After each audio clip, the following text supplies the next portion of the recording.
Kalau pasien umum silahkan, kalau pasien JKN waiting list dan sebagainya.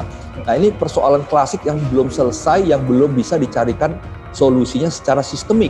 Nah saya berharap tadinya Perpres 82 tahun 2018 kan mengamanatkan unit pengaduan. Saya berharap di unit pengaduan itu bisa lebih maksimal sehingga peserta yang mengalami kesulitan mencari ruang perawatan bisa didistribusi ke rumah sakit lainnya. Tetapi kan tidak terjadi. Nah ini kan kembali bukannya pemerintah, ini kerjaan direksi gitu loh.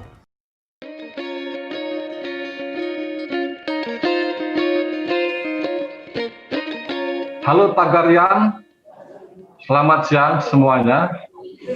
Kita kali ini bertemu lagi dengan narasumber Tagar ID, dengan narasumber Tagar TV, yaitu Bang Timbul Siregar. Beliau dikenal sebagai koordinator advokasi BPJS Kesehatan. Bang Timbul sengaja kita undang ke Tagar TV untuk berbincang-bincang tentang proses yang sangat penting di dalam struktur Badan Penyelenggara Jaminan Sosial Kesehatan, yakni akan dipilihnya Dewan Pengawas dan Direksi baru BPJS. Sebelumnya, panitia seleksi telah menyeleksi sekitar 185 calon, dan kini telah mengerucut menjadi 91 calon. Nah, proses inilah yang kemudian akan disaring lagi sehingga kelak akan didapat Dewan Pengawas baru sebanyak 7 orang dan direksi sebanyak 8 orang. Mereka lah yang akan bertanggung jawab dan akan memutarkan roda BPJS hingga pada tahun 2006. Nah, 2026 ya Bang. Nah, Bang Timbul, ini proses sekarang berjalan Bang Timbul. Saya ingin pendapat dari Bang Timbul sebagai koordinator advokasi BPJS Kesehatan tentang figur seperti apa yang dibutuhkan oleh publik, oleh kita semua, sehingga BPJS ini bisa menjalankan fungsinya seperti yang diamanatkan oleh undang-undang. Silakan Bang Timbul. Ya, terima kasih. Jadi memang tentunya saat ini sedang berproses panitia seleksi untuk merekrut calon direksi dan calon dewan pengawas di BPJS Kesehatan.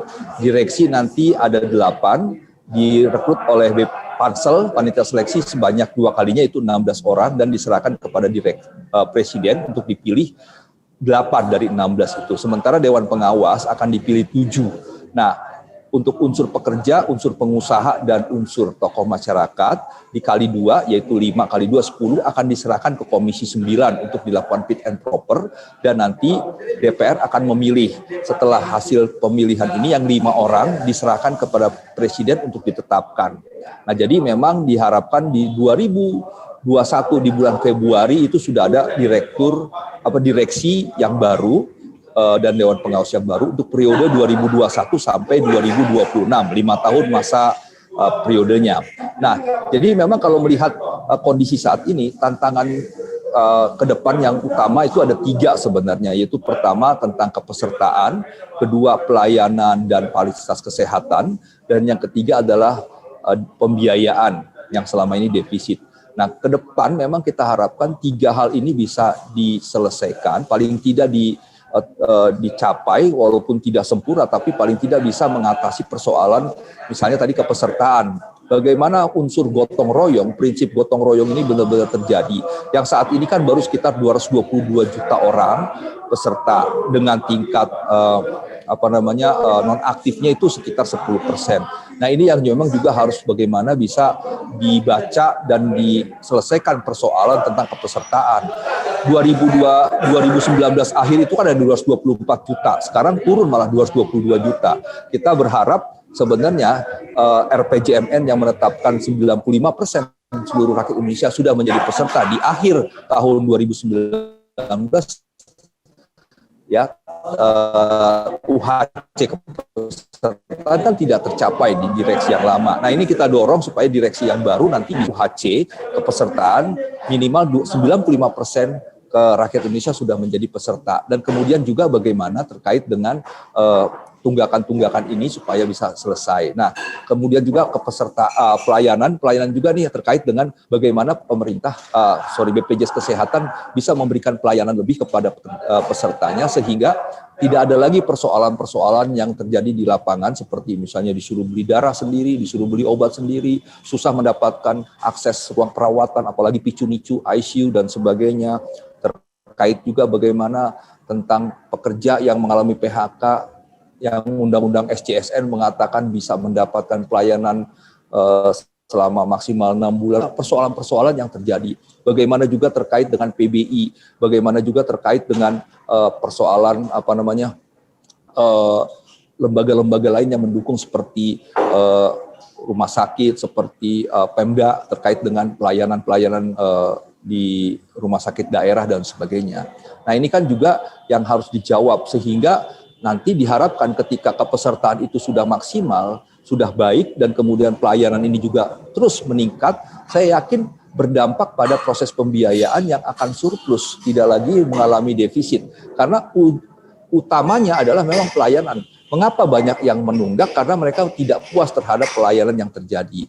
Bagaimana mereka juga terkait dengan kepesertaan yang belum maksimal, ya karena juga ada pelayanan yang dianggap wah ini tidak baik sehingga mereka malas jadi peserta BPJS Kesehatan kan begitu. Nah ini kan kembali persoalannya bagaimana nanti ketika pelayanan dan kepesertaan ini sudah baik maka defisit akan bisa teratasi. Nah jadi figur ke depan adalah bagaimana bisa merancang sebuah strategi untuk bisa mengatasi persoalan kepesertaan, bagaimana tunggakan-tunggakan iuran itu bisa diturunkan sehingga yang non aktif bisa lebih kecil. Kemudian bagaimana juga pelayanan, bagaimana unit pengaduan itu benar-benar bisa menghadirkan pelayanan kepada peserta di rumah sakit. Yang sekarang terjadi adalah unit pengaduan justru tidak maksimal dan tidak baik untuk tidak bisa memberikan pelayanan baik gitu loh. Nah ini kan persoalan bagaimana harus jemput bola para staf BPJS untuk memberikan pelayanan yang mumpuni kepada peserta. Nah ini bagaimana komunikasi yang dibangun, bagaimana direksi juga bisa melakukan hubungan antar lembaga yang lebih maksimal. Bagaimana Pemda-Pemda bisa mendorong kualitas rumah sakit, kualitas puskesmas sehingga tingkat rujukannya tidak tinggi. Sekarang masih 14%. Artinya kan kualitas puskesmas ini menjadi persoalan selama ini. Nah, bagaimana direksi bisa meyakinkan Pemda-Pemda, gubernur, wali kota, bupati, sehingga puskesmas yang ada di daerah ini juga bisa ditingkatkan kualitasnya sehingga 144 diagnosa penyakit yang diamanatkan sebagai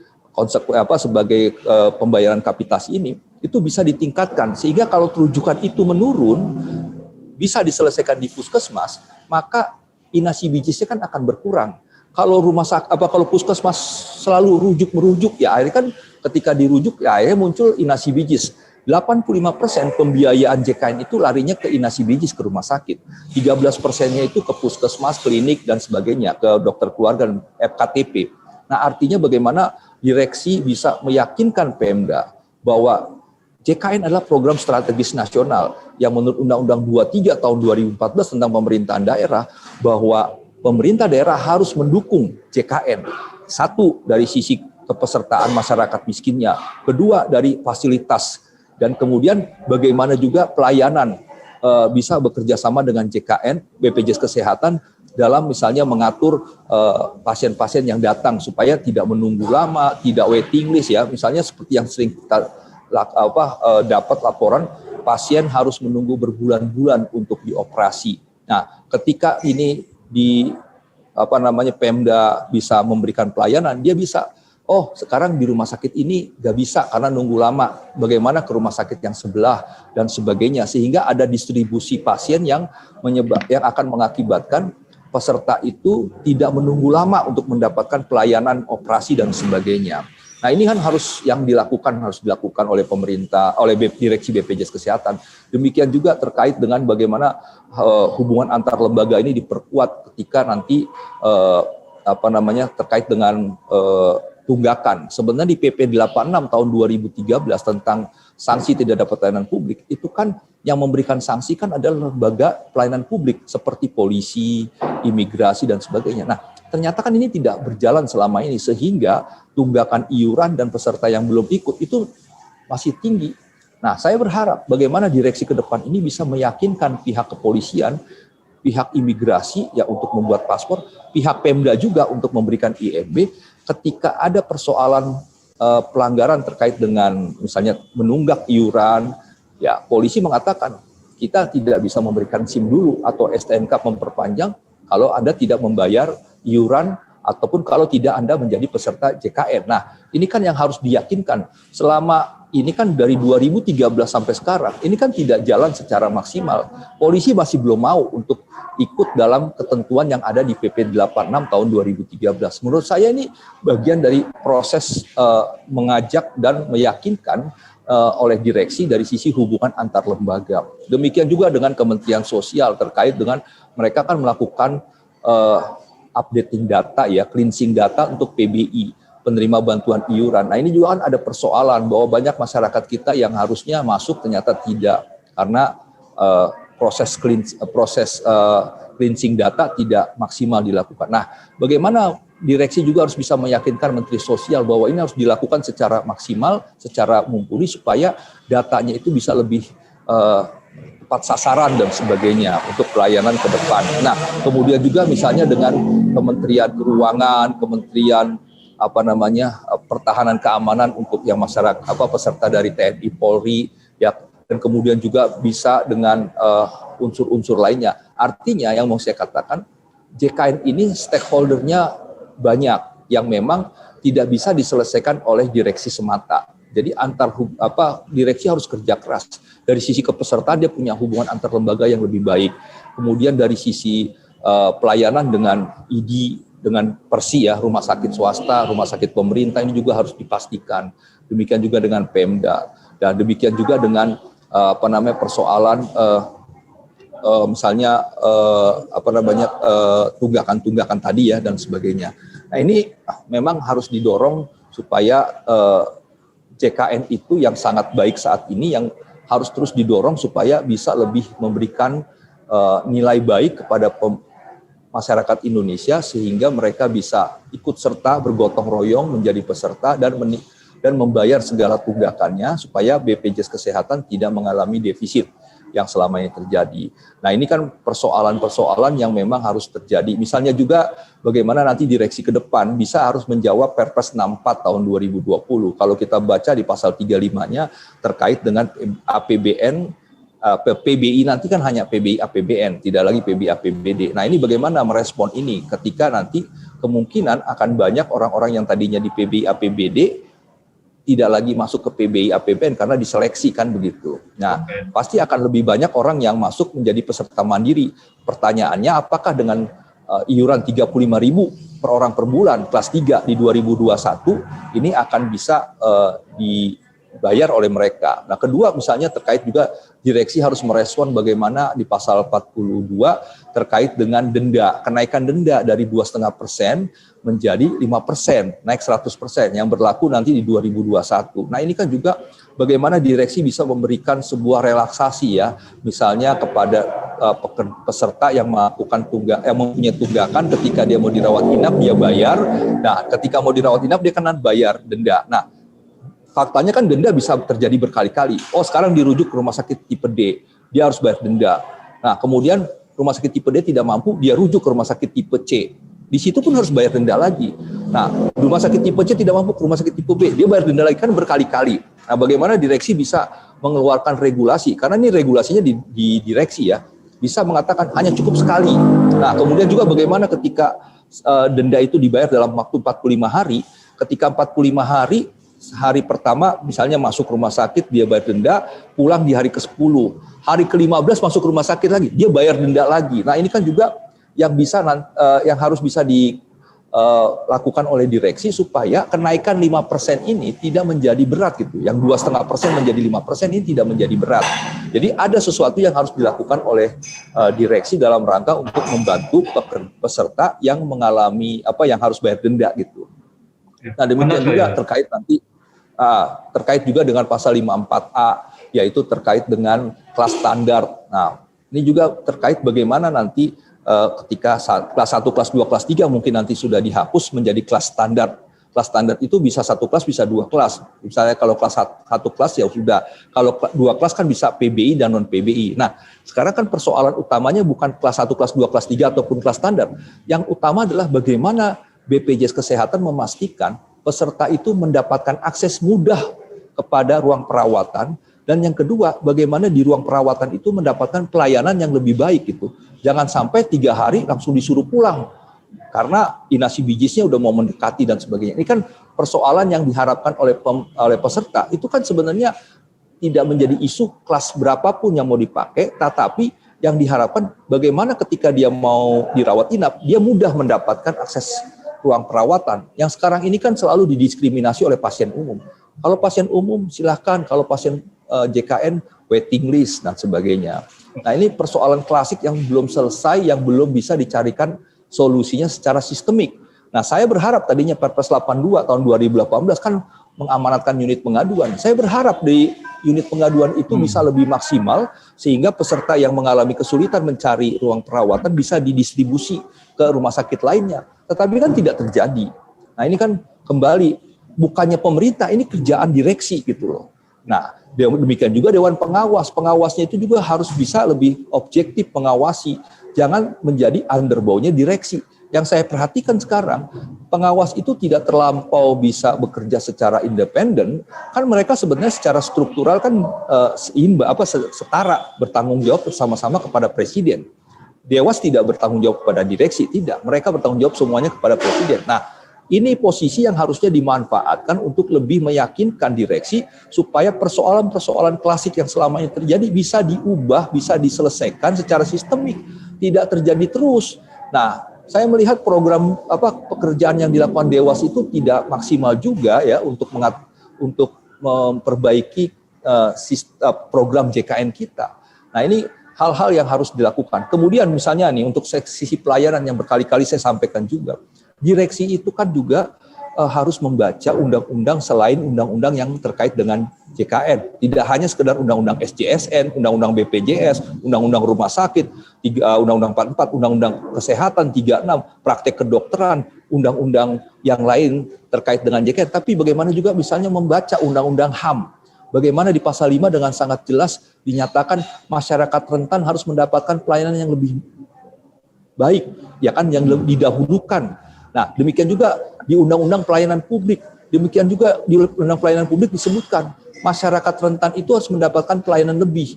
Contoh masyarakat rentan disebutkan masyarakat yang miskin, bayi baru lahir, lansia, ya kan, orang disabilitas ya, yang disable ya. Nah, ini kan sekarang ternyata tidak ada prioritas buat masyarakat miskin.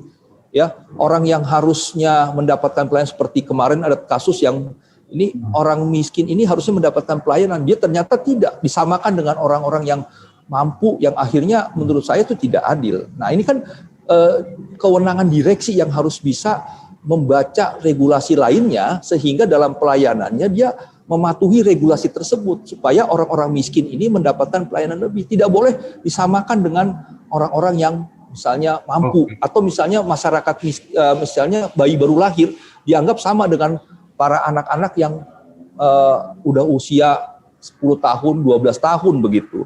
Jadi ini kan persoalan ya. Jadi direksi ini sangat powerful ya, direksi BPJS sebelumnya. Sangat powerful, sangat berkuasa penuh.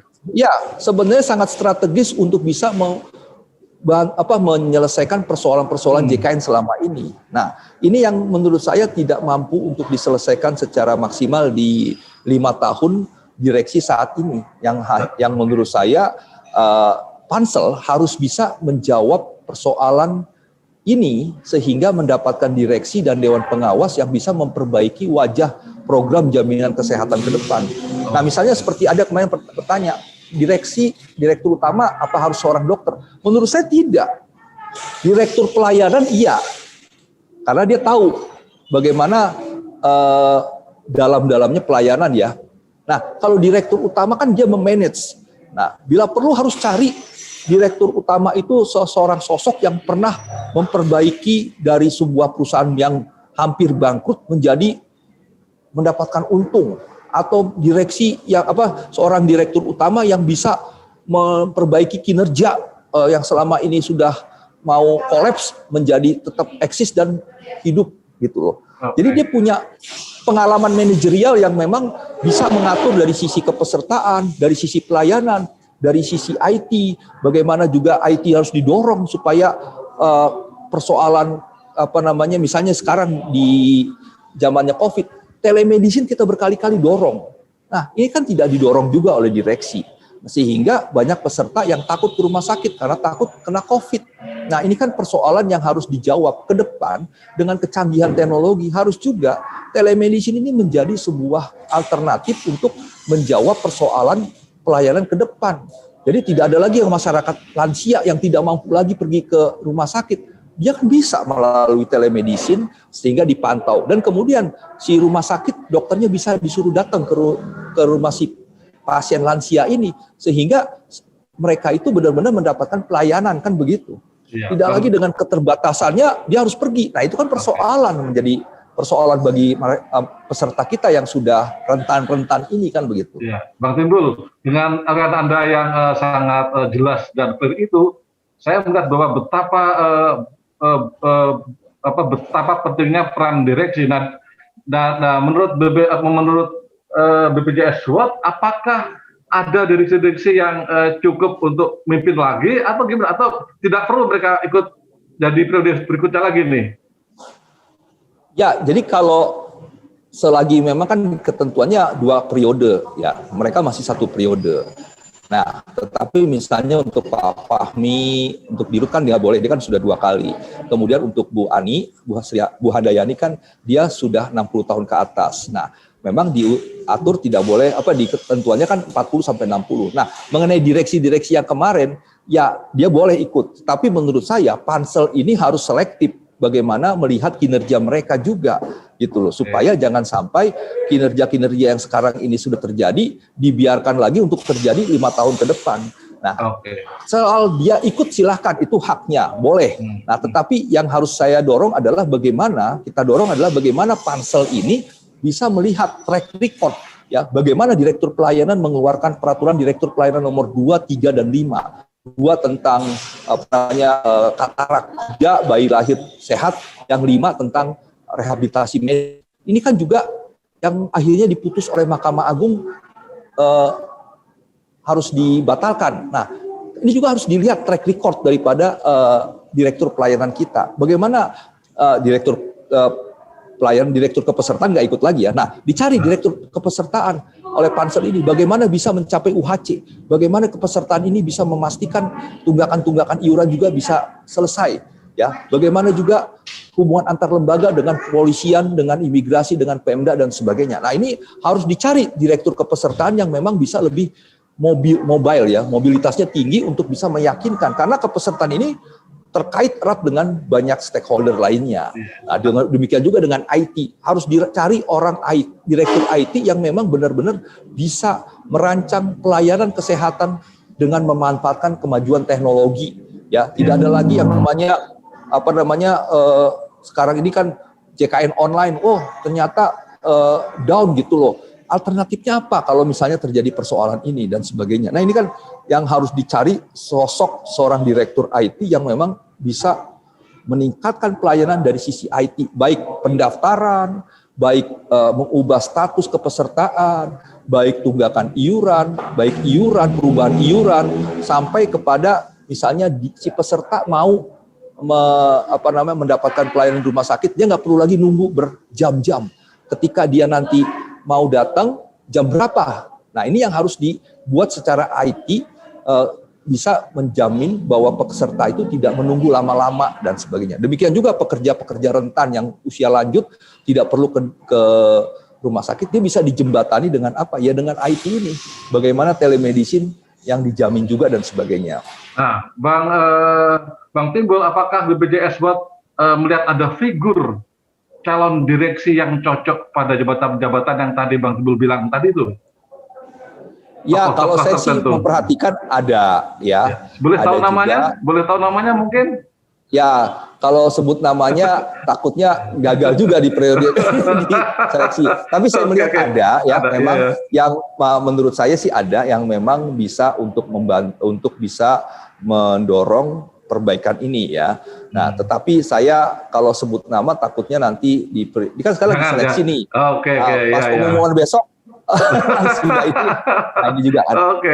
Tapi saya kalau kami dari BPJS World sudah memberikan masukan kepada pansel ya.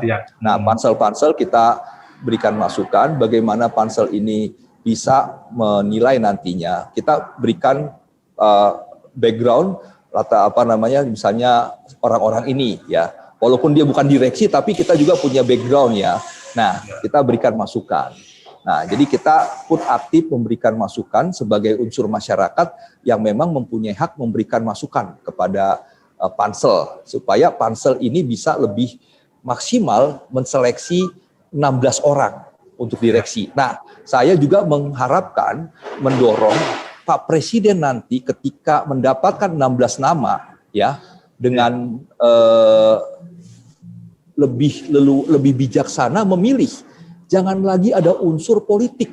Ya, unsur ini penting politik ya. Kalaupun ada unsur politik, jangan menjadi dominan. Tapi yang menjadi dominan adalah bagaimana background profesionalisme mereka.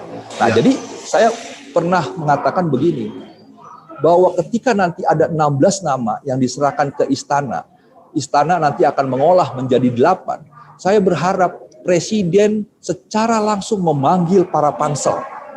Mereka bersama-sama dan katakan, dan tanyakan, dan pastikan mengapa memilih nomor 1 yang si ini, nomor 2 si ini, nomor 3 si ini, nomor 4 si ini, nomor ke-16 ini.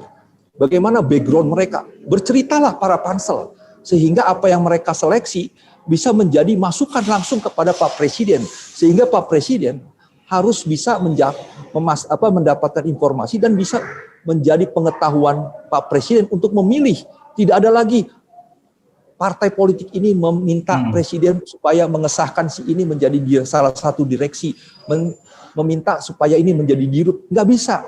Ini bukan masalah partai politik, ini masalah rakyat yang harus ditetapkan secara profesional oleh presiden. Oleh sebab itu, ketika 16 nama sudah diserahkan oleh pansel, Pak Presiden mohon supaya bisa memanggil lagi pansel, duduk bersama, untuk bercerita kenapa dipilih nomor 1, nomor 2, nomor 3. Kalau nomor 16 kita pilih, apa resikonya? Nomor 15 kita jadikan dirut, apa resikonya?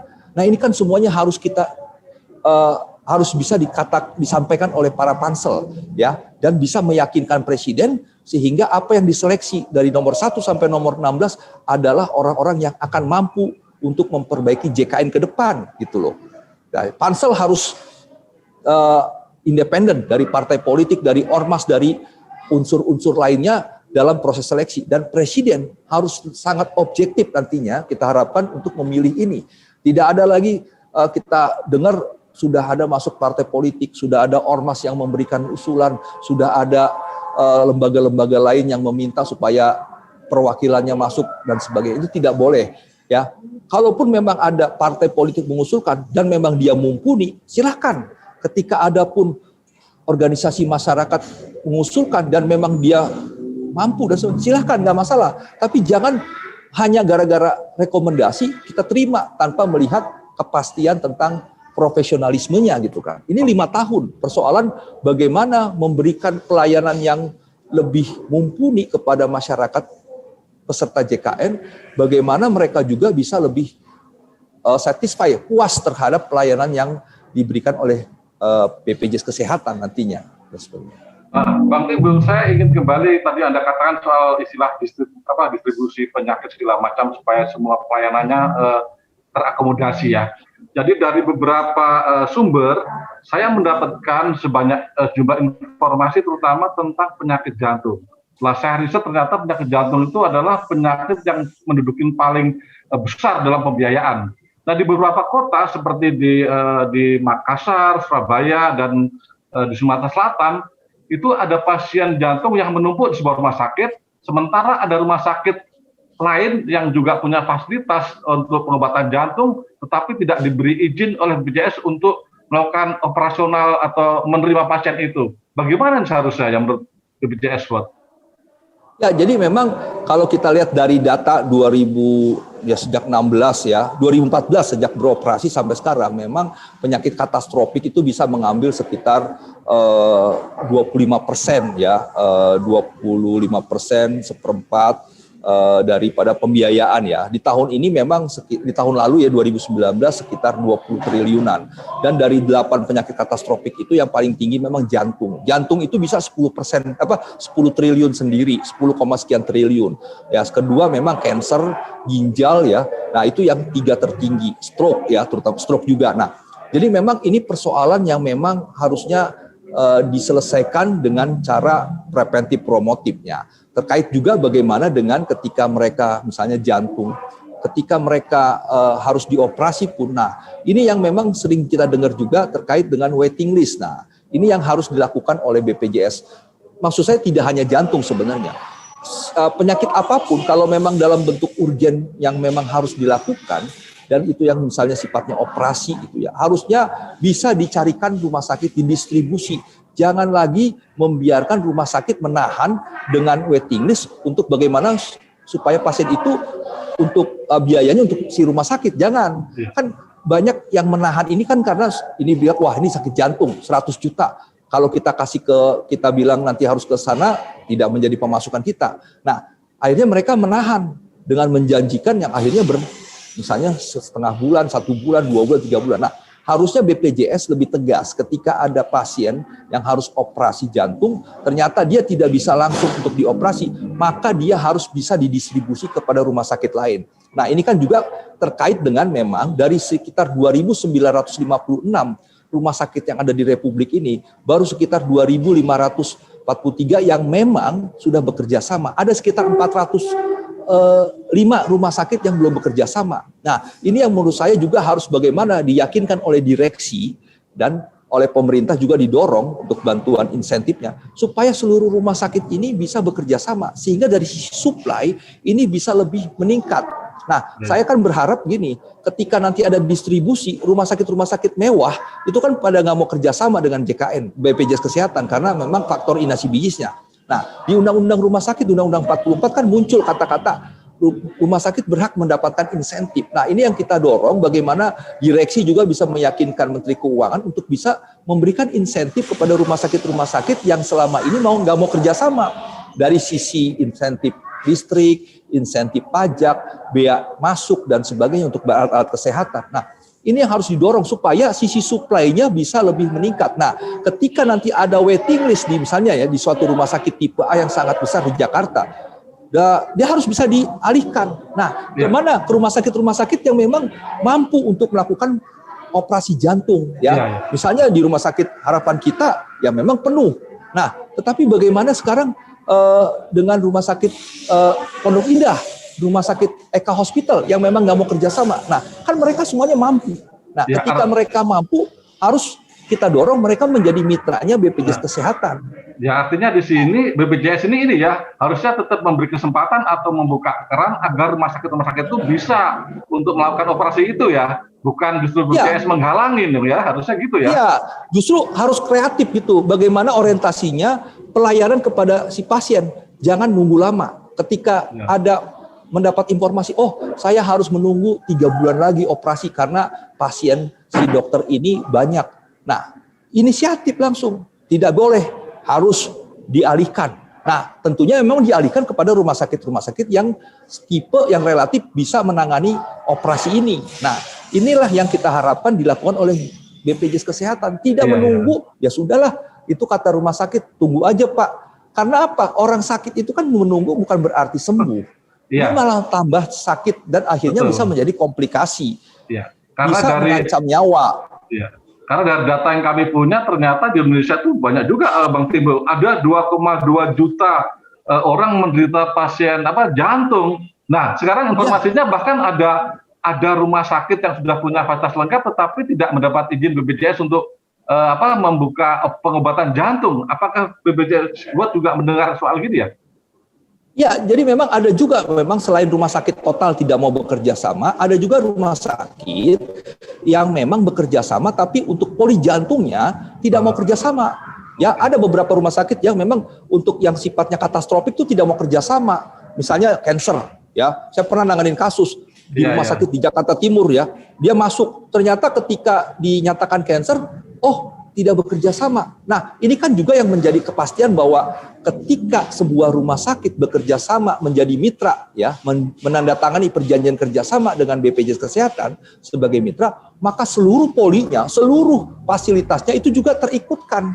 Tidak ada lagi, kami hanya untuk ini jantung, cancer, yang stroke nggak usah, nggak boleh. Harusnya dipastikan bahwa semua rumah sakit itu menyediakan alat untuk seluruh peserta JKN. Nah, kedua, kita juga melihat rumah sakit yang belum mau, itu juga harus didorong. Yakinkan Menteri Keuangan, Bu Menteri, ini rumah sakit bagus, punya fasilitas, tapi dia belum mau karena inasi bijis kita begini. Kasih insentif. Oke, dikasih insentif. Artinya apa? Walaupun memang nanti inasi bijisnya tidak terlampau mereka harapkan, sebagai harga pasar mereka, tapi ketika dari sisi pembiayaan kos mereka direduksi, kan mereka mendapat untung juga. Artinya sehingga mereka artinya kalau saya simpulkan dari pendapat Bang Timbul, ya, harusnya BPJS itu membuka selebar-lebarnya kerjasama dengan atau menjalin kerjasama dengan rumah sakit yang memang mempunyai fasilitas soal jantung itu, ya. Kalau menurut saya semuanya, karena gini, di Undang-Undang 44 tahun 2009 tentang rumah sakit itu disebutkan dalam salah satu pasalnya, rumah sakit berkewajiban, ya, ada sekitar A, B, C, D, ya, nomor C-nya itu disebutkan wajib menerima pasien miskin. Nah, wajib menerima pasien miskin, orang miskin ini kan dimanifestasikan dengan PBI, peserta PBI. Sebenarnya dari sisi undang-undang dia wajib menerima PBI, peserta PBI. Nah, kemudian di huruf R-nya itu disebutkan semua rumah sakit berkewajiban mendukung, mengikuti program pemerintah. JKN ini kan program pemerintah juga, program negara yang harusnya diikuti. Nah, maksud saya dari sisi regulasi itu sebenarnya ada dasar hukum mengatakan 2.956 rumah sakit yang ada di Republik ini wajib hukumnya untuk ikut. Nah, mengenai ada yang diberikan insentif, ya itulah karena memang inasi bijis kita juga masih belum masuk ke harga keekonomian mereka. Sehingga ketika semua rumah sakit menjadi peserta, menjadi mitra, maka dari sisi supply akan meningkat. Nah, ketika ada pasien di rumah sakit A misalnya harus waiting list, dia bisa didistribusikan ke rumah sakit yang mampu-mampu ini. Sehingga orang menunggunya itu mungkin hanya kisaran seminggu lah, kira-kira begitu. Tidak lagi ada yang sebulan, 2 bulan, 3 bulan, 4 bulan. Kan ini beresiko terhadap jiwa mereka gitu. Sementara di Undang-Undang Rumah Sakit dengan sangat jelas, dan ajas SJSN adalah kemanusiaan gitu loh. Ya, karena justru ini Bang Timbul yang menarik ini, dari penelusuran kami justru ada rumah sakit yang sudah punya fasilitas untuk penyakit-penyakit katastrofik tadi itu, jangan segala macam, tapi izinnya tidak diberikan oleh BPJS. Harusnya kan BPJS justru berizin, ya. Sebenarnya kalau menurut saya itu dari pihak rumah sakitnya juga. Jadi tidak ada titik temu, ya, antara si rumah sakit dengan BPJS ketika mereka mau menjalin PKS, perjanjian kerjasama untuk poli-poli tertentu ini, ya, yang katastrofik ini. Nah, oleh sebab itu memang ketika rumah sakit bilang saya nggak mau untuk poli ini, ya BPJS Kesehatan juga tidak bisa memaksakan. Nah, tetapi bagaimana sebenarnya BPJS Kesehatan ini bisa meyakinkan tadi Kementerian Keuangan yang untuk bisa memberikan insentif, ya, dan sebagainya. Nah, kembali persoalannya adalah memang inasi bijis kita kan harga paket ini kan belum bisa memenuhi semua harga keekonomian yang dilakukan di rumah sakit. Kalau rumah sakit kan pasien umum kan sistem pembayaran fee for service. Setiap tindakan dihargai berapa, totalnya berapa. Nah, kalau yang dilakukan oleh JKN ini kan program JKN ini kan adalah inasi bijis berdasarkan paket. Pokoknya operasi jantung 100 juta. Bagaimana prosesnya 100 juta. Kalau dia nggak efisien bisa 105, ya resiko Anda. Kan gitu. Nah, ini yang menurut saya masih ada gap antara rumah sakit swasta, ya, dengan rumah sakit swasta menengah ke atas dengan pihak BPJS terkait dengan regulasinya. Nah, ini yang harus dipertemukan dengan menggunakan instrumen insentif tadi, sehingga susi supply bisa lebih meningkat dari 2.900 ini. Kalau semuanya ikut kerjasama, menurut saya dengan proses pendistribusian saya yakin pelayanan akan sangat meningkat secara signifikan.